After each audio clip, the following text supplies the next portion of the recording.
पहली बात तो ये हो गई। दूसरी बात, अब ये जो मुल्लाटे हैं, उन मुल्लाटों के जो चेले चांटे हैं, ये क्या कहते हैं? ये कहते हैं बंद कमरे में बैठकर लगा हुआ है, बाहर निकल बाहर निकल, आवाम के अंदर आके दावत दे। तो अहमद ईसा तुम्हारे ऊपर वाजे करता है। अहमद ईसा ने अगर ये ज़रिया इख्तियार किया था तो ऐसे नहीं है कि अहमद ईसा जो है ऐसे छू मंतर करके आया, ये ज़रिया इख्तियार किया और दोबारा जो है वो छुप जाएगा। नहीं, बिल्कुल नहीं।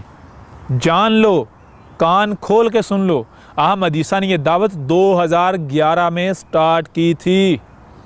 2011 से लेकर 2015 तक, 2011 से लेकर 2015 तक कम अज़ कम 4 साल तक अहमद ईसा ने यह दावत तुम्हारी मस्जिदों में जाकर दी, तुम्हारे गली मोहल्लों में जाकर दी, तुम्हारे चौक चौराहों में जाकर दी। जहाँ पर भी मौका मिला वहाँ पर दावत दी। अगर किसी मार्केट में गया वहाँ ये दावत दी, किसी दुकान पर गया वहाँ ये दावत दी। जहाँ पर भी गया तो अहमद ईसा ने वहाँ पर ये दावत दी।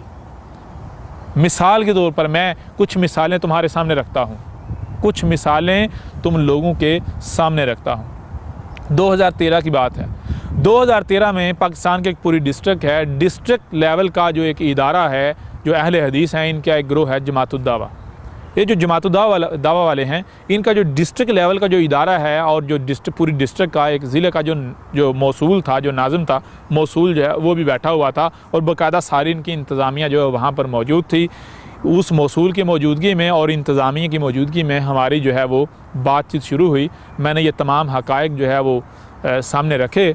तो उसका नतीजा क्या निकला? नतीजा ये निकला कि बहुत सारी आवाम जो है, बहुत सारे लोग जो है वो हल्का बनता गया और वो बैठते, यानी कि वो मेरी बातों की तरफ मतवज्जो हो गए। वो सुनते सुनते जब उनके ऊपर मैंने वाज़ा किया कि भाई ये दजाल यही जदीदियत है, दावतुल अर्द यही जो है, ये गाड़ियाँ, ये जो गाड़ियाँ वगैरह हैं, ये मशीनें हैं, ये दावतुल अर्द है। इसी तरह मिसाल के तौर पर जो है वो क्रूड ऑयल क्या है, यानी हर चीज़ मैंने खोल कर वाज़े की। जब मैंने तमाम हक़ाइक़ खोल कर वाज़े किए तो मेरी एक एक बात को कहा गया, जी जो आप दलाइल दे रहे हैं, जो आप बात करें, ये वाक़तन हक़ है। तो आप जिस तरह ये दावत दे रहे हैं, इससे आप कितनों को दावत पहुंचा लेंगे? उस वक्त मुझे पूछा, जी आप ये कब से दावत दे रहे हैं लोगों के ऊपर, कब से ये हक़ वाज़े कर रहे हैं? तो मैंने कहा, जी मैंने ये 2011 में ये सफ़र शुरू किया था। ये बाकायदा ये दावत देने का सफ़र जो है वो शुरू किया था 2011 में। तो उन्होंने कहा, जी 2011 भी गया, 2012 भी गया, 2013 में भी गया। आज हम फर्स्ट टाइम जो है वो आपका नाम सुन रहे हैं, आपको देख रहे हैं। किस ज़रिए से? वो भी आपके अपने ज़रिए से। 3 साल के अंदर 2011 हो गया, 12 हो गया, 13 जो है वो हो गया। 2.5 से 3 साल के अरसे के दौरान हमने इससे पहले कभी भी ना आपके बारे में सुना था, ना आपकी दावत के बारे में सुना था। आप कहते हैं कि आप जो है 2011 से दावत दे रहे हैं, लेकिन किसी को पता ही नहीं है। तो आप क्यों नहीं ऐसा करते कि आप ये दावत जो है ये इस तरह फ़र्दन या गली मोहल्लों में, मोहतरम मसाजिद में देने के बजाय इस वक्त जो बेहतरीन ज़रिया है मीडिया, आप उसका इस्तेमाल क्यों नहीं करते? आप कैमरा क्यों नहीं ख़रीदते? आप यूट्यूब और फेसबुक का इस्तेमाल क्यों नहीं करते? अगर आप ये दावत जो है इस ज़रिए से आप पहुँचाएँगे तो ये दावत जो है ये तो बच्चे तक पहुँच जाएगी। अच्छा, मज़ीद आगे बढ़ते हैं। अब वहाँ पर आगे और क्या हुआ? वहाँ पर ये हुआ कि जब वो हल्का हिबाब जो है बढ़ना शुरू हो गया तो वो जो उनका मसूल और जो इंतज़ामिया था, उन्होंने क्या किया? उन्होंने अब मुझे जो है वहाँ से भगाने की कोशिश करना शुरू कर दी। कि उनकी चाहत ये थी कि मैं अब उठूँ, अपनी बातों को बंद करूँ, दावत को जो है वो ख़त्म करूँ, बंद करूँ और यहाँ से निकलूँ। वजह क्या है? वजह ये है कि ये जो बातें बंदा कर रहा है, ये एक एक बात जो है वो लॉजिकल है।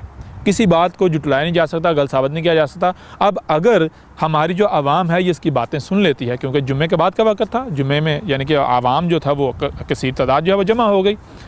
तो उन्होंने कहा अगर ये लोग बातें सुन लेते हैं इसकी, तो बाद में लोग हमसे सवालात उठाएंगे।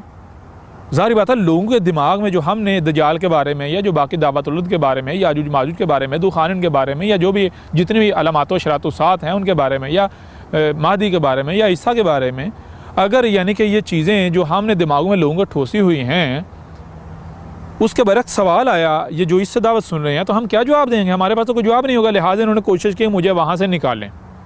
फिर वहाँ से मुझे इन्होंने क्या किया, उस पूरे जो हल्का बना हुआ था, काफ़ी मजमा बन चुका हुआ था, उस हल्के से मुझे इन्होंने अलग करके बाहर सहन में घास वगैरह थी और वहाँ पर इन्होंने कुर्सियाँ और एक टेबल रख के, तो वहाँ पर जो है वो मुझे अपने साथ बिठाया।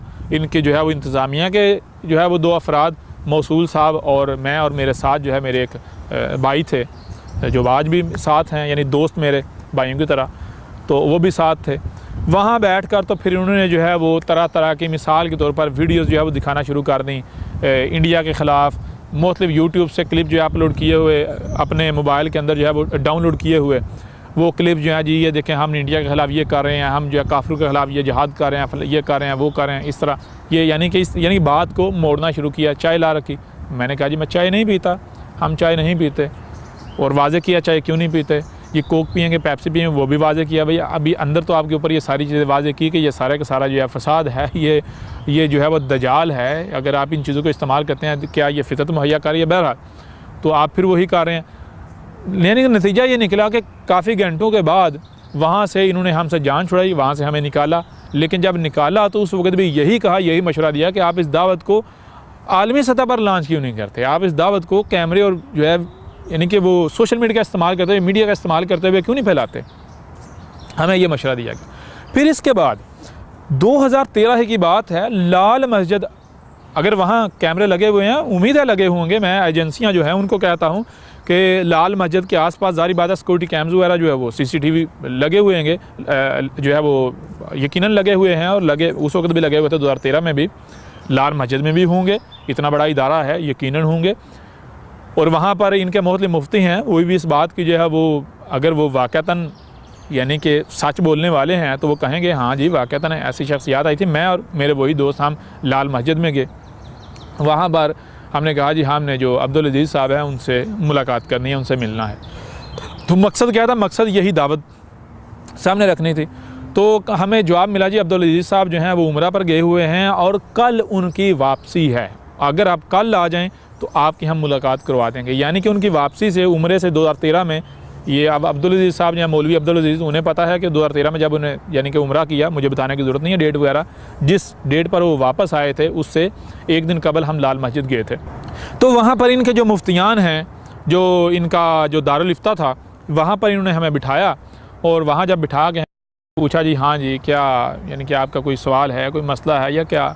तो मैंने कहा कि भाई हमारा कोई सवाल नहीं है, कोई मसला नहीं है, हाँ कुछ हक़ाइक़ हैं, कुछ बातें हैं जो हम आप तक पहुंचाना चाहते हैं, और मकसद हमारा ये था कि जो अब्दुल अजीज़ साहब हैं उनके सामने ये हक़ाइक़ हम रखते। क्यों? उसकी वजह यह है कि वो हक़ के तलबगार हैं, लिहाजा उनके सामने हम हक़ रखना चाहते हैं। अगर ये वाक़तन हक़ है तो इसे तस्लीम करें, लोगों के ऊपर वाज़े करें। अगर ये हक़ नहीं है तो हमें बताएँ हक़ क्या है, ताकि हमारी इस्लाह हो जाए। तो उन्होंने कहा जी ठीक, आप ऐसा करें, आपकी जो दावत है, जो बातें हैं, आप हमारे सामने रखें, तो हम जो है वो अब्दुल अजीज़ साहब तक जो है पहुँचा देंगे। मैंने कहा ठीक है, बजाय इसके कि आपको दोबारा आना पड़े, तो हम जो है आपकी दावत को पहुंचा देंगे। हाँ ठीक है। अब वहाँ कुछ घंटे लगे और उनके ऊपर ये सारी की सारी दावत जो है वो वाज़े की, और उन्होंने फिर क्या किया, एक मुझे कार्ड दिया, अपना जो विज़िटिंग कार्ड है उसके ऊपर जो है वो दारुल इफ्ता के जो मुख्तलिफ मुफ्तियान हैं उनके भी नंबर्स वगैरह जो लिखे हुए थे, मोबाइल नंबर्स वगैरह, उनके नाम वगैरह लिखे हुए थे, और कहा यानी कि आखिर पे ये कार्ड आप ले जाएं और कोशिश करेंगे आपसे रब्ता रहे, आपकी यानी बातें वाक़तन सारी ठीक हैं, परफेक्ट हैं, हक़ है, और ये तो वाक़तन हम जो उलमा हैं, उलमा की ज़िम्मेदारी बनती है कि जो है बैठें और आपकी दावत को सुनें और इसके ऊपर जो है वो गौर व फ़िक्र करें, और इसको आगे जो है वो कैसे पहुँचाना है उसका लाएअमल तय किया जाए। बहरहाल अब ये मैं आपको एक दो वाक़े मैंने आपके सामने रखे, तो इसलिए नहीं रख रहा कि इसका कोई और गर्ज़ो काज या और कोई मकसद है, ये सिर्फ इसलिए रख रहा हूँ एक बतौर मिसाल। जो दो वाक़े रखी है, सिर्फ दो वाक़े नहीं हैं, बल्कि इस तरह के दर्जनों वाक़यात हैं।